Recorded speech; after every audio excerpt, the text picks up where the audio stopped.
जय हिंद दोस्तों, मेरा नाम संदीप कुमार, आपके अपने चैनल एग्ज़ाम अड्डा में स्वागत है। आज हम लोग पढ़ने वाले हैं अंतराण्विक बल और अंतराण्विक दूरी। आज हम लोग का जो नया टॉपिक है वह टॉपिक कौन है? तो वह टॉपिक है आपका अंतराण्विक बल तथा अंतराण्विक दूरी। ठीक है, इसको हम लोग बोलते हैं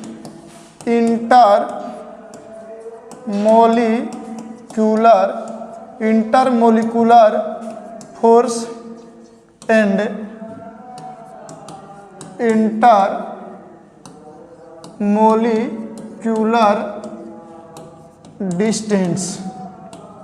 डिस्टेंस। ठीक है, तो हम लोग एक एक करके पढ़ेंगे। तो पहला हम लोग का टॉपिक रहेगा अंतराण्विक बल।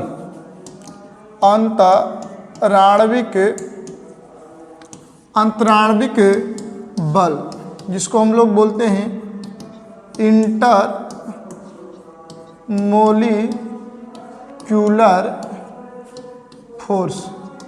Intermolecular force.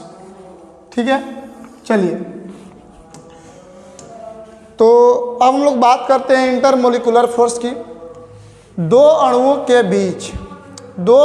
के बीच लगने वाला आकर्षण बल। दो अणुओं के बीच लगने वाला आकर्षण बल अंतराण्विक बल कहलाता है। एक बार रिपीट कर रहे हैं, कोई आपसे क्वेश्चन कर दे कि अंतराण्विक बल क्या है, तो दो अणुओं के बीच लगने वाला आकर्षण बल अंतराण्विक बल कहलाता है। जैसे यदि हम बात करते हैं दो पदार्थ की, दो पदार्थ ले लेते हैं, आपके सामने दो पदार्थ लेते हैं। ठीक है, तो दो पदार्थ में हम आपके सामने पेन ले लिए। ठीक है, तो अब ये दो पदार्थ है, तो दो पदार्थों के बीच में जो बल लग रहा है और बल लगने की वजह से क्या कर रहा है, ये जुड़ रहा है। जो दो अणुओं या परमाणु या पदार्थों के बीच में जो बल लग रहा है और ये आपस में क्या कर रहा है, जुड़ रहा है।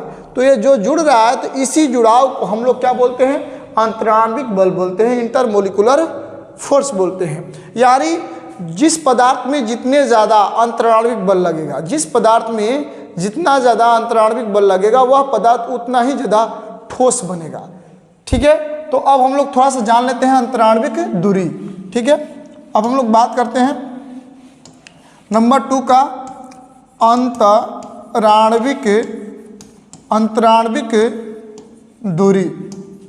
अंतराण्विक दूरी। इसको हम लोग बोलते हैं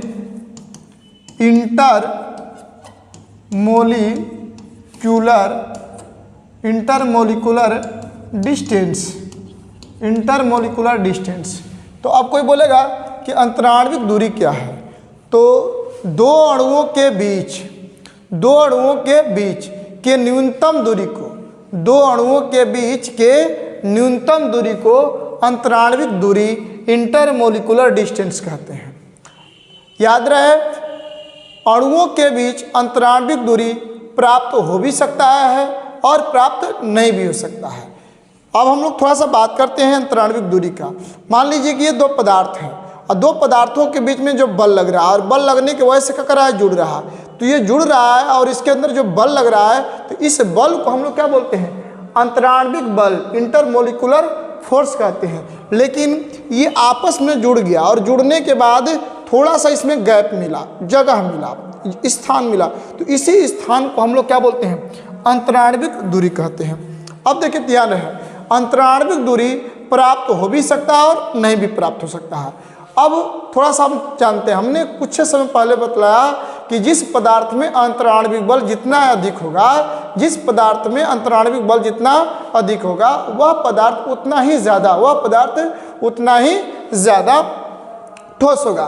तभी हम बात करते हैं मिट्टी का एक छोटा सा टुकड़ा और एक लोहा का छोटा सा टुकड़ा, दो टुकड़ा लिया, एक मिट्टी का टुकड़ा और एक लोहा का टुकड़ा। तो देखिए मिट्टी के टुकड़ा और लोहा के टुकड़ा में थोड़ा सा अंतर है।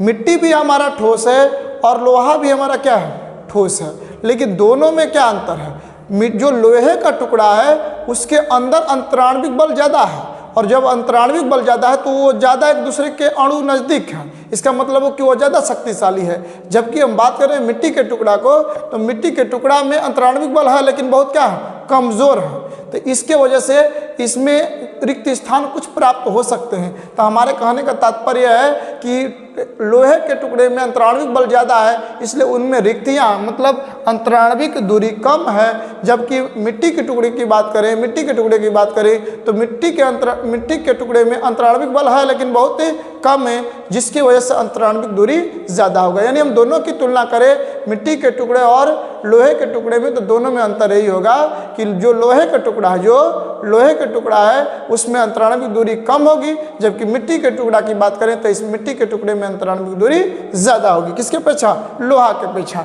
तो आज आप लोग ने समझा कि अंतराण्विक बल और अंतराण्विक दूरी क्या है। तो एक बार और रिपीट कर रहे हैं, दो अणुओं के बीच लगने वाला आकर्षण बल, दो अणुओं के बीच लगने वाला आकर्षण बल अंतराण्विक बल कहलाता है, और दो अणुओं के बीच के न्यूनतम दूरी को अंतराण्विक दूरी कहते हैं। थोड़ा सा कुछ चीज़ और बेसिक के तौर पर जान लेते हैं, ठीक है। आप लोग देखिए, इसको स्क्रीनशॉट करना है तो कर लीजिएगा। और यदि हम बात करते हैं सॉलिड की, तो सॉलिड से पहले हम लोग क्या करते हैं, एक मैटर ले लेते हैं। मैटर भी होता है पदार्थ, ठीक है। उसके बाद हम लोग का बात हो जाएगा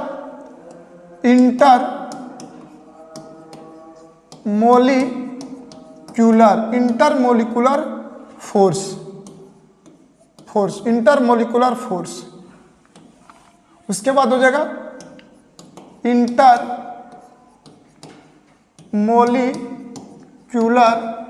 इंटरमोलिकुलर डिस्टेंस हो जाएगा, ठीक है। अब देखिए मैटर में बाबू हम पहला क्या लेते हैं, पहला स्टेट में लेते हैं सॉलिड, दूसरा में लेते हैं लिक्विड, और तीसरा में लेते हैं हम लोग गैस, ठीक है। तो अब देखिए हम मैटर की बात करें, सॉलिड यानी मैटर में क्या ले लिए, सॉलिड यानी पदार्थ, मैटर को पदार्थ कहते हैं। तो पदार्थ में हम ठोस ले लिए, तो ठोस में अंतराण्विक बल अधिक लगता है, यानी इसको बोलते हैं मैक्सिमम इस अधिकतम होता है। यानी ठोस पदार्थ में अंतराण्विक बल क्या होगा, अधिक होगा। तो जब अंतराण्विक बल अधिक होगा तो आपका इंटरमोलिकुलर डिस्टेंस मतलब कि अंतराण्विक दूरी क्या होगा, कम हो जाएगा। तो इसको हम लोग बोलेंगे मिनिमम हो गया। क्या हो गया, मिनिमम हो गया। गैस की बात करेंगे तो गैस में अंतराण्विक बल बहुत कम लगता है, यानी हो गया मिनिमम हो गया। मिनिमम इस कम होता है, मिनिमम इस क्या होता है, कम, और मैक्सिमम इस होता है अधिकतम, ठीक है। अब बात करेंगे हम लोग गैस के, तो गैस में इंटरमोलिकुलर डिस्टेंस बहुत का होगा, अधिक होगा, तो हम लोग बोलेंगे मैक्सिमम होगा। यानी गैस में अंतराण्विक दूरी क्या होगा, अधिकतम होगा। लिक्विड की बात करें तो लिक्विड में जो अंतराण्विक बल है ठोस से कम और गैस से ज़्यादा होगा, तो हो जाएगा मीन मतलब एवरेज, मध्य हो जाएगा। ये क्या हो जाएगा, मध्य हो जाएगा। तो आपका इसमें लिक्विड में भी अंतराण्विक दूरी इससे क्या हो जाएगा, ज़्यादा हो जाएगा, और गैस से क्या हो जाएगा, कम हो जाएगा। इसमें भी आपको क्या हो जाएगा, मीन हो जाएगा, यानी हो जाएगा मध्य। तो आपने क्या समझा आज, आपने समझा कि अंतराण्विक बल, तो पदार्थ की अवस्था 5 होते हैं, जिसमें पहला होता है ठोस, दूसरा गैस, पहला ठोस, दूसरा द्रव, तीसरा गैस, चौथा प्लाज्मा, और पांचवा होता है बोस-आइंस्टीन। पेपर में पूछा हुआ है, कई बार अपडेट किया हुआ है पेपर में कि पदार्थ की चौथी अवस्था क्या है, तो प्लाज्मा होगा। पदार्थ की पांचवी अवस्था क्या है, तो बोस-आइंस्टीन होगा। तो आप लोग जानिएगा कि ठोस में अंतराण्विक बल क्या होता है, बहुत अधिक होता है, जबकि अंतराण्विक दूरी क्या होता है, कम होता है। गैस की बात करेंगे तो गैस में अंतराण्विक बल क्या होगा, कम होगा, जबकि हम बात करेंगे गैस में अंतराण्विक दूरी तो मैक्सिमम होगा, अधिक से अधिक होगा। और लिक्विड में अंतराण्विक दूरी भी मध्य और अंतराण्विक बल भी क्या हो जाएगा, मध्य होगा। तो पुनः एक बार रिपीट करते रहें, अंतराण्विक बल दो अणुओं के बीच लगने वाला आकर्षण बल अंतराण्विक बल कहलाता है।